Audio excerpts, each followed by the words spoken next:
Alrighty, folks, welcome back to the Bob and Timmy podcast. You're joining us on episode number 2, where we're continuing our conversation that we started last week with Jackie Redpath and his work in community development. So sit back, relax, and enjoy the rest of the conversation with Jackie.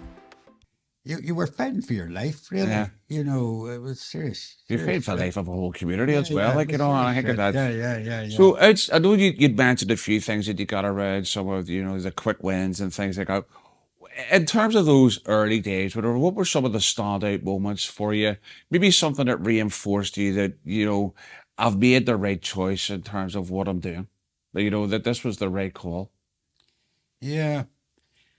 I don't know. I think it was success. I think it was that you could see that we were winning, that we had stopped the worst happening. And yeah, it was that sort of feedback from what you were doing that made life worthwhile. Okay. Really. And it wasn't any sense, any sense. I mean, there was a purpose. It was a sense of purpose, Sure. but it wasn't something. I wouldn't want to exaggerate that. It wasn't something messianic or something like that. It was just that you got rewards out of this. And I've always felt that. I've heard people decrying, nobody cares, in the community and nobody's worried and and somebody said so. And I just say, well, stop doing it then. If you're not getting a reward, go do something else. So that sense of reward, that sure it was never financial reward, but that sense of reward of purpose. Yeah, seeing things actually happen and seeing some of the issues that you were really passionate about, they were making a change. I mean, the Save the Shankill campaign, I would hold, was probably one of the most successful community action campaigns in the United Kingdom. Yeah. Give people a synopsis of that, Jackie, just in terms of what I know you'd mentioned a wee bit there about, it was about tackling some of the construction, but what sum it up in terms of what actually that Save the Shankill campaign was. Well, what it was is in a sense what is now. There is still a Shankill community. It's been badly beaten up, but it's still here. There's still shopping here. The flats were stopped being built. The houses have been built. There's still more to go, but this community still exists with its identity. And that's against all odds, because there was the planners that were trying to, they were wiping out a way of life. They weren't wiping out a whole structure. They were never going to wipe out the Shankill completely, but they were wiping out a way of life.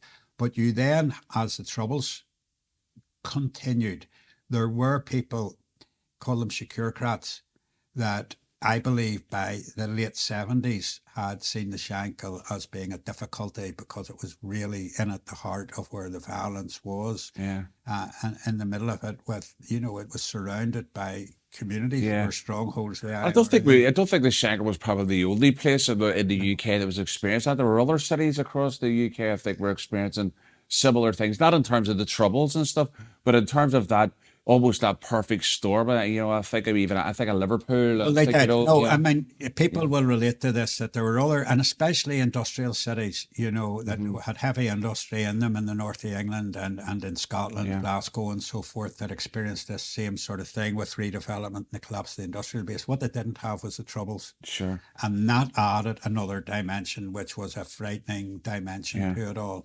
And in the end, I think there were people in the security forces that saw the Shankill as being a nuisance and saw it teetering, because of what the planners were doing, and thinking one last push and we could have this problem, this thorn in our flesh sorted out. And I do think at a point, for a period, there was this notion of like a Protestant East and a Catholic West and North in Belfast, some sort of division of the city like that would have solved a lot of security problems for the security forces.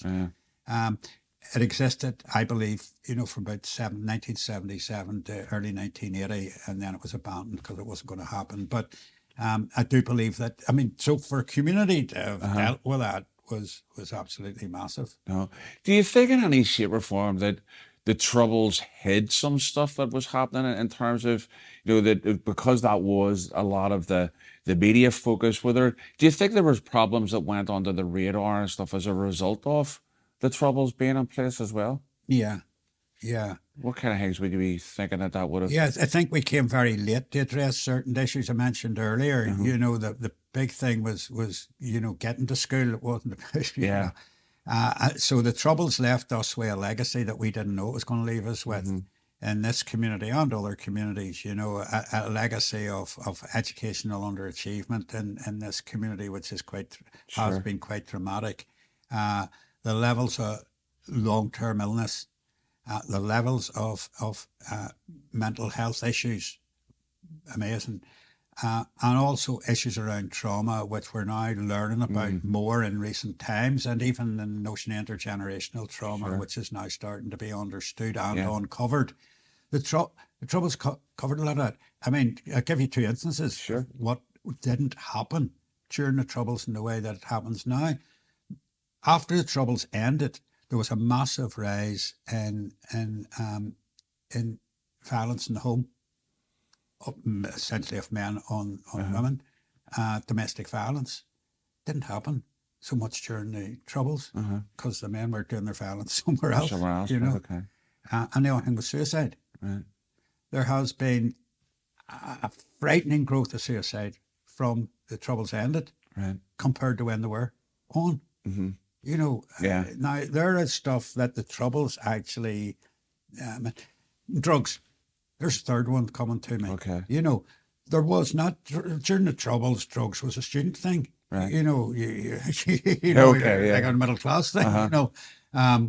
Smoking a joint or something. It was like but you'd no real drugs about the place here because they couldn't get them in. I mean, the security forces had the whole place sealed off. So there's a real Irish sea border there. Well, that's not going to do that. Well, there's a border and all sorts of borders, you know.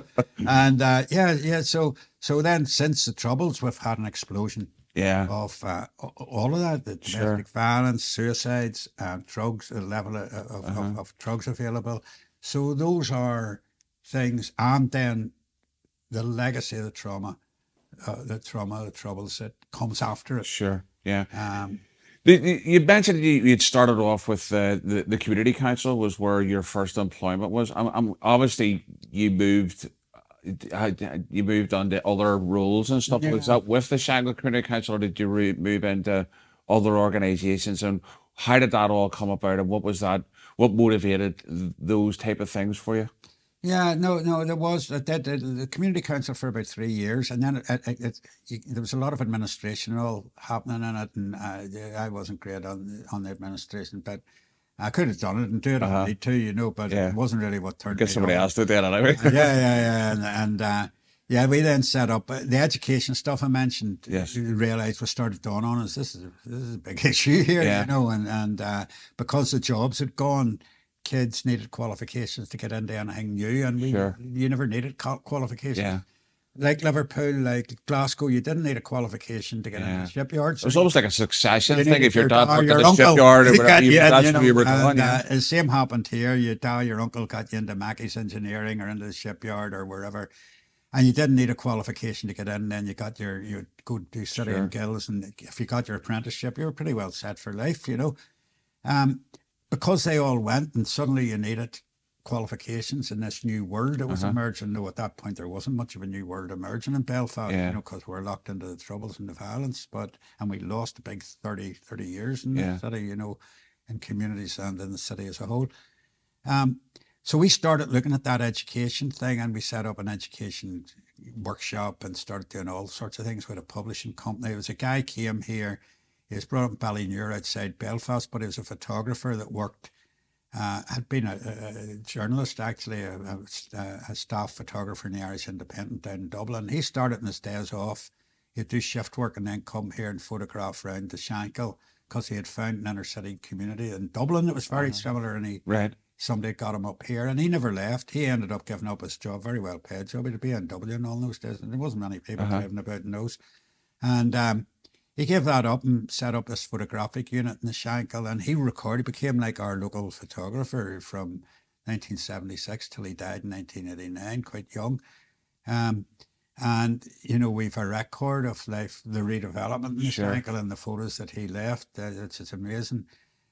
So we had all sorts of projects going on, and there was a guy came here as a British government minister called Peter Melchett, Lord Melchett. He was 28-year-old, Labour Party, when they were in power. And it was him put a challenge up. He's quite a radical guy, Right. still Okay. remains as one, even though he was a lord. Right. And he got into all the green issues and all in later life. But um, he came to us and said, I tell you your problem, you're stuck in protest here. You need to start doing some projects, you need to start creating. And that was a turning point, Right. Okay. bit of a turning point for me. Right. Okay. So you made, because obviously that you talked about the campaign to see the Shankill starting to get that. So there was someone, an outside influence going, this is great. The outside influence is very important. But now you need the projects, which shifts it from that whole idea. You see, you're saying we need to start building things. We need to start almost like increasing the capacity within the community to address whatever might be coming forward, because we've stopped the things that were maybe going to have a massive impact on us in the future.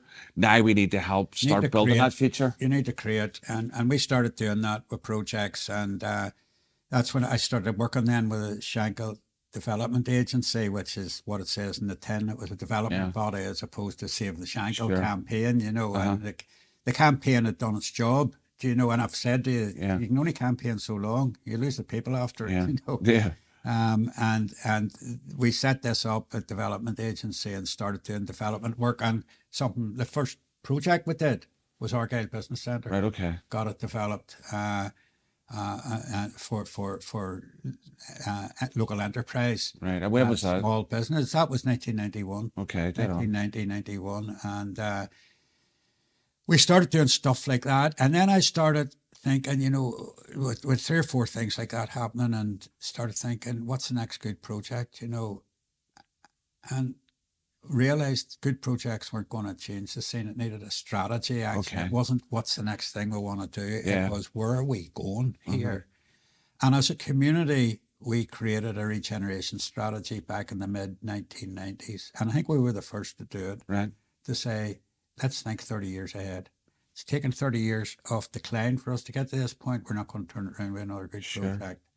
It'll need a strategy. And we developed then the makings of a strategy. Again, we outside help from planners, ironically, that had done damage to the Shankill Built and Design Partnership. And you never know when you need people again. it's one thing outside full circle, that part. Yeah, absolutely. And still friends with those people, and meant to have lunch with 2 of them today, and had to cancel. Right. But so we designed a strategy that was around issues around education, improving education, issues around health, issues around young people, issues around the environment, which wasn't a thing at the time. Yeah. And then we had a breakthrough moment, which was from the European Union that we've now left. But then they had a program called the Urban One Initiative, which was across 75 cities in Europe. And in Belfast, because of the political problems, our city council was like a bear pit at the time. In every other of the 75 cities, it was the councils, local councils that applied for the money, but there was no local council. And we, on a cross-community basis, with the Upper Springfield Development Trust, applied for money to Europe and got 5 years' money, £6 million between us. It blew. I'm sure. I was going to use that. Blew our minds from Europe, from the EU. And on the Shankill, we said, how are we going to do this education on the education underachievement?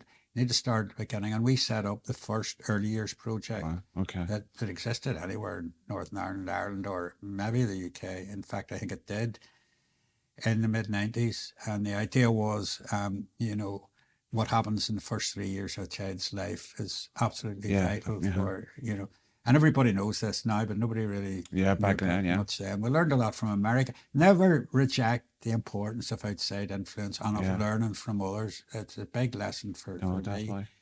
Right along the line as I talk about it now, there's always been that coming in from the outside to help and support. And, and you have to be open to that. You can't resolve everything from within. Because there's the very sense, that while there's a massive world out there, people are people, and the same issues affect people right across the globe, regardless of where the situations that we find ourselves in. And some people develop things that come up with a way of addressing it. And as you say, it would be something amiss if you weren't to take those kind of influences and say, God, that's right. We're experiencing that here. What would happen if we were to actually do something about that? Yeah. Yeah. So I mean that you're absolutely right, and we developed that strategy, and in a way, it's interesting looking back because in a way, a strategic approach is counter to a working class culture. Yeah. A working class culture is an immediate reward culture. It had to be Yeah. because you were when you were had a job. When you had Yeah. a job, back in the day in the shipyard or whatever, you got paid every week. That's right. Yeah. So you lived week to week. Or if you weren't working on the brew, you were living week to Week to week week because as you got well. your Yeah. brew then every week. That's right. Yeah. So a working class culture is an immediate reward thing. Whereas a strategy is saying, we can't fix this now, and Yeah. it's going to take a long time. Yeah. Keeping people with you on that journey It's hard. is Yeah. difficult, because in a way, middle class culture is based on long term thinking. Sure. You get your education now, you go to university, you don't get any money when you could be earning money for a long time because you're going to make a lot more down the line. It's that deferment, Yeah. So in a way, this stuff was counter to actually the culture we're in, and I think that's an interesting thing some other day for somebody to write a PhD about or something, because it strikes me that is a bit of a contradiction, but it was an important thing to do. And now, I keep saying it's a 30-year one as if we haven't started. Right. We had another 30 years. Right? But, we have and are making some impression on critical elements of this community becoming, a vibrant community again. Sure. We've a long way to go, but issues around education in this generation of children and young people, and all of those issues about building a sustainable community, are things that we're starting to do, but it's been a long, slow process. Yeah. Just conscious in the middle of all that you've been talking about, just, how many things you've got involved in, how the fact you talked about the whole idea that it became your life, it kind of took over your life. How did you kind of keep sane in the middle of all that? Yeah, it didn't always keep saying so. Yeah, no, I mean, well, if you're driven and you're getting rewards from it, and it's what you want to do, and you've got a purpose, and you think you've found your purpose, without it being something given to you, but you've found a meaning, in your work. If you have a bit of meaning in your work, or a lot of meaning in your work, Sure. It means a lot, if you don't mind all the meanings there. But Yeah. it really does mean a lot, and although I could well not work now and have a lot of meaning in my life, Okay. But yeah, if you find that it does be a sustaining thing. Nevertheless, it does. The stuff does get to you. Yeah. That can't all go past. And I did, get you do suffer from things.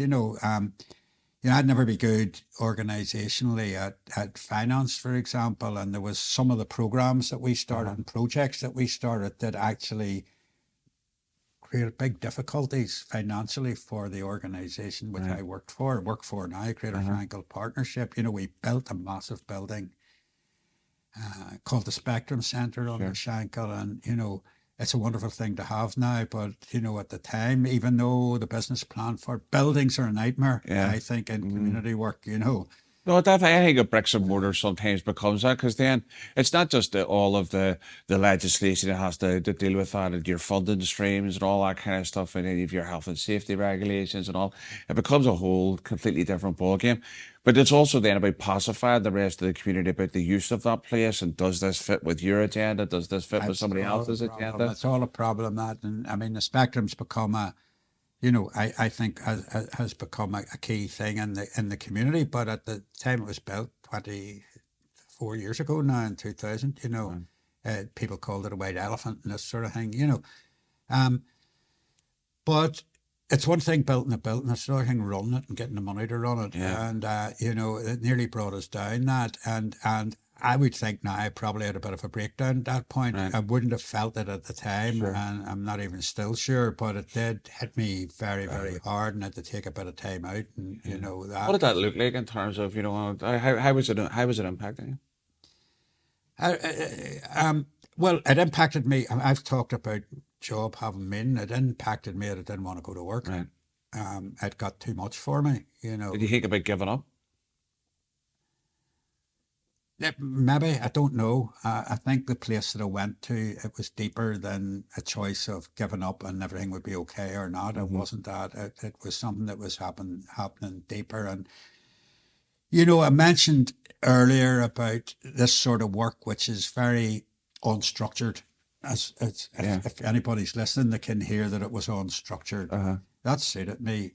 That maybe suited me too much, you know, Right. and where your whole life was wrapped up in work, but so was your socializing and stuff. And then, you know, there's a point where I was drinking too much, and that didn't help Right. mental health reasons. And when those sorts of things came together, of, you know, in work there was financial difficulties, and then you're drinking too much, and then it was easier just to go to the drink than anything else, and then it all gets on top of you, and you have to get help. I mean, that happened to me, Right. Okay. and yeah, you know, and I came back from it, and I came back better, Right. Okay. you know, in my book anyway. Not everybody else would think that. Right. Okay. Yeah. So it But I think did. it's important to think that you came back from it because sometimes Yeah. people go down that path and don't come back No, from there are it. a lot of people didn't, and I mentioned that there's a lot of people, never mind community workers, but a lot of people in community work that you know aren't with us anymore, Yeah. and the thing brought them down, and all that happened during those decades of, you know, the troubles and Yeah. the redevelopment and the loss of jobs and all. It destroyed people, you know. It killed people, you know. Obviously, the Yeah. troubles did, but other things killed Yeah. them as well, and. You know, we're living with the legacy of that Yeah. now. Definitely. Yeah. You know, so, you know, like in this community now, like any inner city community in the United Kingdom or in many European Sure. cities, you know, the level of mental health issues are phenomenal. Yeah. And, you know, it has worn people down. So this isn't just, you know, like its expression. You know, the government have massaged unemployment figures that are irrelevant now. Uh-huh. You know, the level of official Sure. unemployed. You know, because they've changed all the There's rules. so many things that contribute to that. So there But if you it want is. to call Yeah. it what they call it, economic inactivity, you Yeah. know, we have over 50% of the people that live in the Shankill are economically Yeah. inactive. Yeah. Right? That's Crazy. now that's yeah. Now someone's retired and Yeah. dead on, and But it's stuff. all about how you read that, But a isn't it? lot of people are because they've got issues that don't allow them to work, and many Yeah. of those are both physical ill health issues and mental Health issues as health well. Yeah. issues. Definitely. And yeah. So what I think you talked about there about that took you to a bit of a dark place as well. I'm just interested to know, did it have an impact on family life as well? Yeah, of course it did. Yeah. It did. It did indeed. And yeah, I mean, and there's stuff you regret about that. You know, you get so wrapped up in the work that you're doing that, you know, you look back and go, I didn't always do right there. You know, too Yeah. wrapped up in it. I Yeah. was too wrapped up in it. And people find that when they're very committed, you know. And sometimes, you know, as well as that, not only, yeah, it's not just the family, that Sure. is very significant, but I've just alluded to the own personal damage that you Yeah. do to yourself. I sometimes think that whenever you're running around doing all this stuff outside of yourself, it's stopping you actually doing stuff for yourself or even looking at yourself. It's nearly a diversion because everything's external, Yeah. you know, that you're working at. And, it doesn't give you time or the possibility of actually investing. Yeah, and yourself. in- How do you do that now? Do you take time out to do things for yourself? Or are you still as gung ho? Yeah. No. I think not as I should fully, but you know, I think also as you get a bit older, you know, you learn things. You slow down a wee bit, and you have to. And I think also, you know, that whenever you come out maybe an issue with alcohol or an issue with having had a bit of a mental health thing or whatever, I'm not sure about that, but whatever it was, if you come out the other side of that, you find other things to invest in yourself, you know. So I would be, you know, simple things like yoga, and Right. I've learned a bit of meditation, and having a commitment to family, to children and grandchildren, you know, that you Okay. can do stuff Sure. instead of running about doing for everybody Right. else, you Okay. know. So all those sorts of things, and then you can't be an old dog. You know, having a dog is for me is a great thing, and yeah. So things like that, where you learn to take a bit of time out for yourself, Yeah. is very important. And you know, I should have known that many years before. I think it's easy in hindsight to look back like Of that course there, it but you know, is. you kind of can get caught up with the urgency of stuff and think, you know, and I suppose maybe, well, if I don't get involved or if I'm not involved, then stuff won't happen, you Yeah, know, and I think a lot of us that are involved in community work, you know, sometimes that is the driving factor says, well, you know, no one else is going to get up yeah, off yeah, their yeah, butt and do yeah, stuff. yeah. I need to go and do things. Yeah. But ultimately, one of the things I think it also sustains is having a good team of people around you that you know that you can rely on. Well, being part of that, having a good team is absolutely critical. But I think now we all have a greater awareness in different parts of society and communities, but among community development, for Yeah. example, people have a greater awareness of self looking after yourself, self care. Yeah. You know, and we can't always do it, but I would notice now, Sure. you know, across the piece, that people involved in community development, community work, and other Sure. stuff have a greater awareness of, you know, you're no good to anybody if you're not looking That would after be yourself. It's like there's a lot of common sense in well, it, you know. there is that thing. It's I think you can't if you're not taking in, you can't give out. That's the whole Exactly. idea, you know. And I remember someone talking to me about that. Is they going, it's great that you're giving and giving, but what if where you're giving from is just an empty, it's just an empty And they say, vessel? "Oh, yeah, yeah, What are people getting from that? Are they really getting the best from you from that? And that sometimes taking that time out thing to just replenish for a bit is probably one of the best things you can do for yeah, yourself and just shut off and not be talking about this yeah, stuff all the time yeah, because it's hard not to take it home either. Do you know what I mean? So It is indeed. So, you know, looking back, there's things I could have done better for myself yeah, and my family, for sure. But you know, it's never too late. yeah, I mean, I would believe that it's never, ever, ever too late, and that there's something beyond our wildest dreams out there that's sure. possible, and you know, go So for it. talking about that, so hopes and dreams. Obviously, you've come through over 50 years worth of work Did on I the say that? Shankill. You did, all Yeah. right. Yeah. What are some of the things that you would hope for this place in the future, and where do you see your role in that? Well, I don't know. I don't know about the role in it, me going forward. You know, because you know, you get to the point where you're in your last for to sort of go at things, however long that is. Uh-huh. But I mean, I still would have a big picture in my mind about a whole generation of children and young people in the Shankill area, in the greater Shankill, being advantaged, their lives transformed, them having choices, them achieving what they want to achieve, of them being rounded people. Um, and I can see that starting to happen. And I would hope that the journey that the communities, if you ask me to pick one thing for me, other Uh-huh. people will pick other things, but for me, it would be, you know, the future belongs to the children and young people now, and I would like them see them getting a fair deal Okay. in this society, being able to contribute to it and get from it, you know, and that sort of thing is what gets me up in the morning Yeah. still, um, nearly every morning, and yeah, so that's the big thing for me really Yeah. is the children, and then there's another addition to it, which is about this society we live in Northern Ireland, which has been through hell Uh-huh. and back, and I would, you know, the notion of this place, this small place that we're from, working for everybody in Yeah. it, Yeah. in fairness and justice, and everybody having a part in it, and every tradition recognizing not just, you know, we've a lot of difference in this community, which used to be like a Protestant Catholic thing Yeah. and a Yeah. Unionist Republican thing and that type of thing, and there's more communities here now as well, you know, that have arrived here, and you know, the notion of diversity, I think, is something that enriches. And it's not just a matter of recognizing other people's difference, Yeah. but it's actually ultimately a matter of valuing it, because that makes us all better. And if Yeah. we could create a society here, you know, that has that, that makes life worth living. So there's the local, you know, there's Yeah. yourself, there's this thing, you know, that yourself, there's yourself having a decent life, there's those around you in your community, and particularly children and young people, and then there's society you live in, the country you live in, Northern Ireland being a great place for everybody. Sure. That's a dream, and it's not impossible. We've come a long way so far. Definitely. Difficult at times, but we've come a hell of a long way.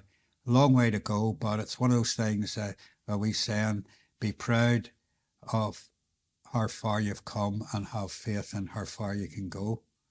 That's an important wee thing for me personally, but for society and community, This might be a bit of a strange question for you, and it may be one you kind of look up and go, Glenn, I don't know why I'll be able to answer this or not. What do you think your legacy is going to be? What is it you think you're leaving behind here on the Shankill? Although I don't want to get that's not No, morbid, modelling, Jackie.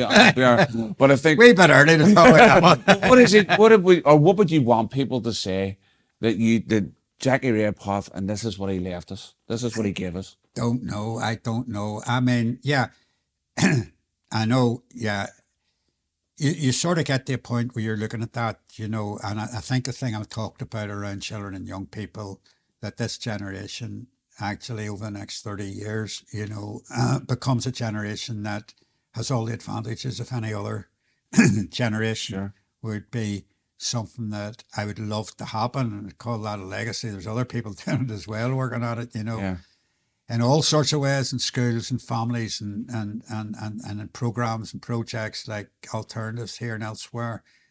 That together creating that would be a great thing to know that if you go after you go, it's happening. Yeah. It's not so much being remembered for it, but that actually happening would be meaningful, though I wouldn't know much about it then. Okay. So just a couple of things before we just finish off. So say, for instance, there was someone who's getting involved in the community work now or community agro. What would your maybe top 3 pieces of advice be for someone who's getting involved in work in any area now? Yeah, do you mean in community work? Yeah, and just in the community. And any work. Yeah.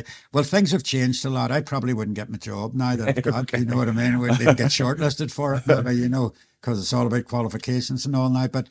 But yeah, no, I think the notion of commitment is important, of being willing to commit to something. I think that's important, being willing to stay with it. In a way, start young and stay with it, is a good adage sort of thing. I think that's important. I think I would definitely say look after yourself and your family. And by that, I don't mean, I mean that in the best sense. Yeah. Of make sure you invest in yourself as well as what you're working at. You have to do that. It'll bring you down if you don't. And you mightn't come out the other side. I'm lucky. But everybody doesn't. So invest in yourself and your family, but make a commitment to what you're doing and find something meaningful and run with it. Those are the key things, Yeah. So looking back to where we started off, if you were to go back in time and you were making that decision again about making the change from where your life was and going into this idea, would you make the same decision? Yeah. Oh, yeah, I would. You would? I would, no doubt about it. Yeah. There's nothing else I'd rather do or have done. I mean, there's loads of things I think I could have done and I would have got value out of them. Sure. Like I'd love to go back to university now with my time there. In fact, I'm spending more time in Queen's University now because we're working in partnership with it, than I did when I was a student there. I'd treat that more seriously. Right. But apart from that, no, I've had a great time. It's been meaningful. I mean, I would do it differently, but I would still be at the same business, if you know what I mean. If you call community development a business, sure, I might do it differently. Right. Okay. No, brilliant. I just, for me, I just want to say thank you for coming on and being the first guest on this particular podcast. I love it. And I can't think of even a better way of starting it off, because the whole idea is what do we fill our lives with? What is the good things that we fill our lives with? And listening to you, you can tell that, you've filled your life with something that you believed in, Yeah. and that you have strived to keep involved in and do something for. Not there was any, obviously there was partners you've obviously gained from it from personally, but that other you were motivated by helping other people, making change, and that kind of consumed your life. And you can tell from this, Lizzie, that it's still there. That passion that you had right there at the beginning is still even here today. It might look slightly differently. I do too. But it's still the same thing. It's still there. It's still driving you on. And I think that's a great way to kick off this series of podcasts. So thank you very much for coming. Thank you I for really asking me. appreciate it. Not a problem at It's all. a privilege. Brilliant. Yeah. So, folks, there you go. There's the very first episode of Bob and Two Meat finished. I think absolutely great episode for us to kick off with. Again, thanks to Jackie for coming in and sharing what he's actually filled his life with. Make sure you join us on the next episode. But until then, look after yourselves and take it easy.